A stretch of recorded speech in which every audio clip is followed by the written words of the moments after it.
It was almost midnight when I wandered into the little bookshop, tucked away on a side street. The neon sign flickered above the door, buzzing softly. I wasn't supposed to be there. The city had been quiet, but I couldn't sleep.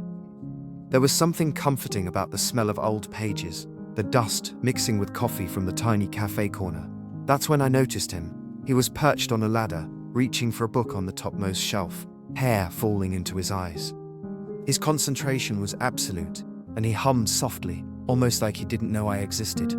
I cleared my throat. "Need a hand?" He jumped slightly, then laughed, a sound that made the silence of the shop feel warm. "No, I've got it, usually," he said, climbing down with surprising grace. "I'm Kiran." "Arav," I said, though my voice didn't feel steady.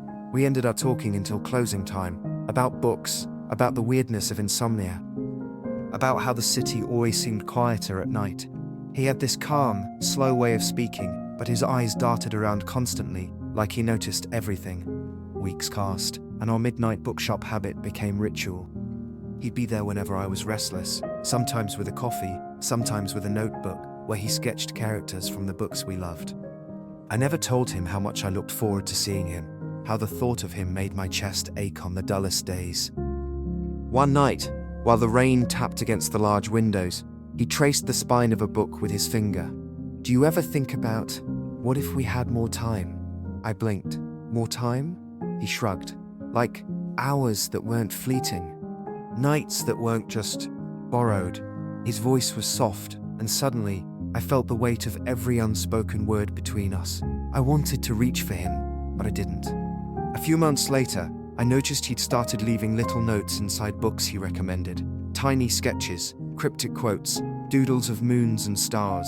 I found them sometimes when I came in alone, messages just for me. Then came the night when he didn't show up. I waited until the shop's clock ticked past midnight. My chest tightened. He didn't answer my texts. He didn't answer my calls. I wandered through the quiet streets, the city dim and empty, imagining him somewhere, safe, laughing with someone else. Weeks went by. I almost convinced myself he'd disappeared from my life entirely. Until the night I found a book left at my apartment door, a new edition of my favorite poetry collection. Inside, a note in delicate handwriting. "Meet me where the city meets the river. Midnight. Bring only yourself." I ran, heart pounding, through puddles and empty streets. And there he was, standing on the edge of the riverside walkway, looking at the water, hair damp from the drizzle, eyes scanning for me. "Hey," he whispered when I reached him. "I didn't think you'd come."